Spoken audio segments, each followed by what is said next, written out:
Hey, welcome back to SnS Grills. I'm Jabin from Postal Barbecue, and today at their grill, we're making an amazing reverse seared ribeye using the slow and sear kettle. Ribeye steak is big in flavor, tender and juicy, and is gonna be a hit at your next feast, so take a look.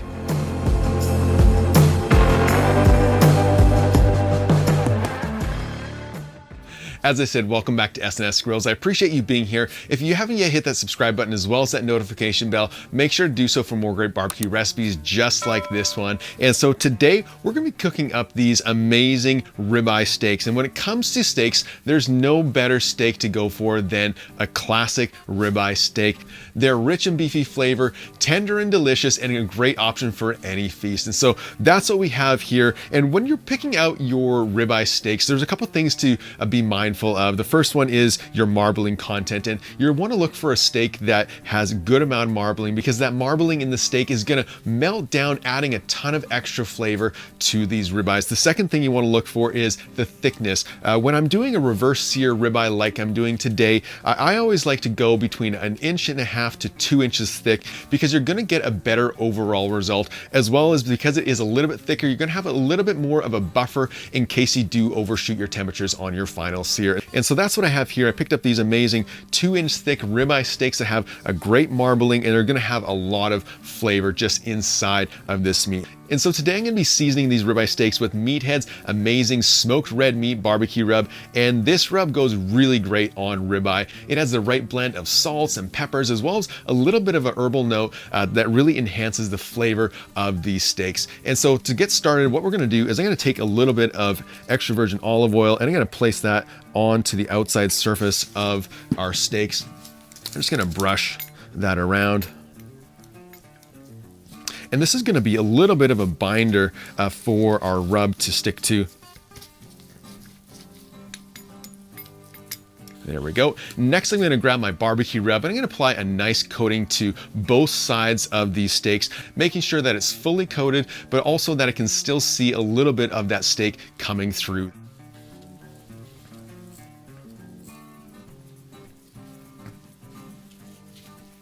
Go. We'll flip this over. We'll do the same to the other side.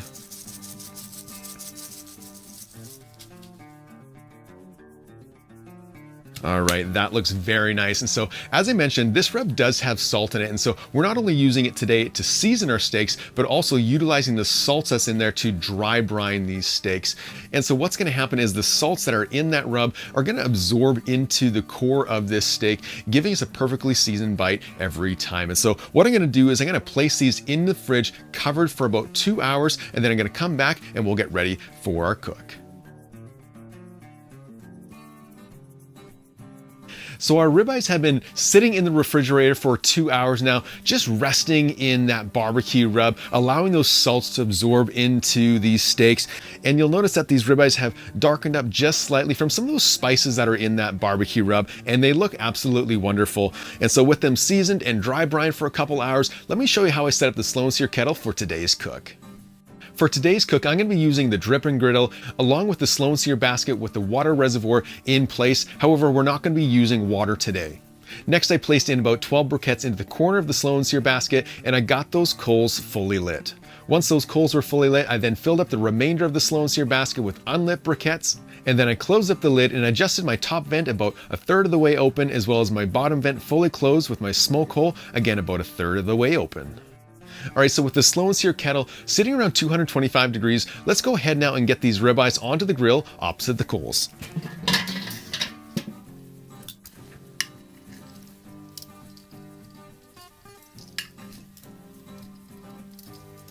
There we go. Next, I'm going to take my SnS 500 digital thermometer, and I'm going to place my probes into the center of this ribeye. About right there.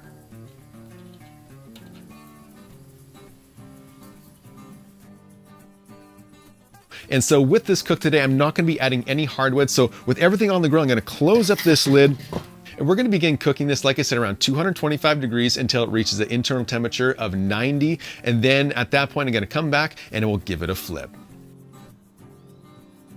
It's been about 35 minutes since I first put these ribeyes into the slow and sear kettle, and our internal temperature has just hit 90 degrees. And so let's open up the grill and just take a look at them. You can see that it's picking up just a little bit of color from that smoke. And so what we're gonna do is I'm gonna go ahead and give these a flip just to promote some even cooking.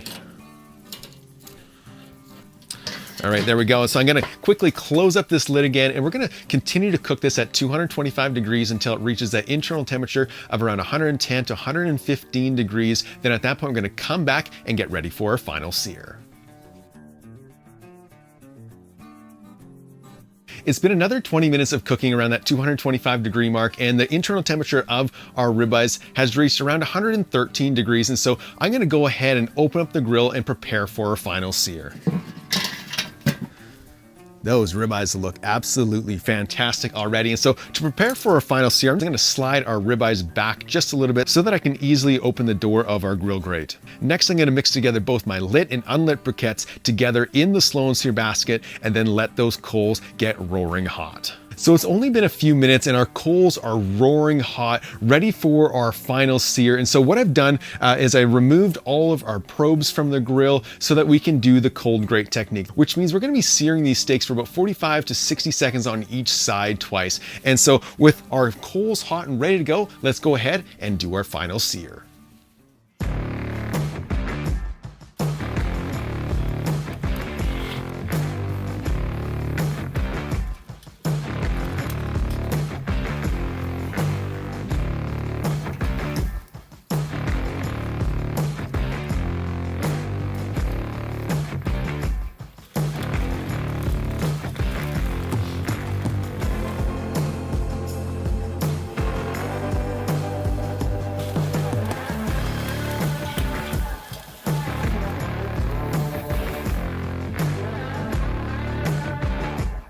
And just like that, these ribeyes are fully seared and they look absolutely phenomenal. And so the last thing I'm gonna do is I'm just gonna go ahead and insert my SnS 100 into the ribeye just to do a temperature check. And so our ribeye is reading 127, which is the perfect temperature for me because it's gonna rest up to around 132 degrees, which is a perfect medium rare. So I'm gonna get these off the grill and then we'll get ready for the taste test.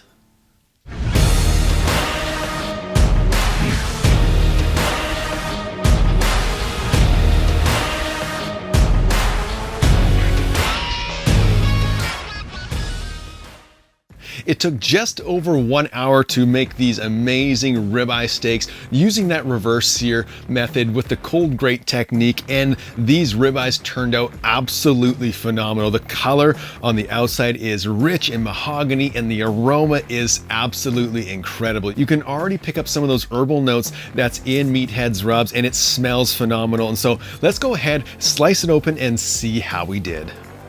Let's go with this guy right here. We'll cut it right down the middle. Just look at that. We have a nice wall-to-wall medium rare. So let's grab another slice and go for a taste test. All right, I'm gonna grab this piece right here and we'll go for the taste test. Man, that's good. You know, there's a reason why ribeye is such a sought after cut of steak, because the flavor is rich, it's beefy, it's tender, it's juicy, it is phenomenal. And then when you add in Meathead's rub, you get that salt and the pepper as well as those herbal notes that really just put this ribeye over the top. You know, if you've never tried reverse searing a ribeye steak like this before using the cold grate technique, make sure to give it a try because it is such a great way to make a steak, because you're left with amazing results every time.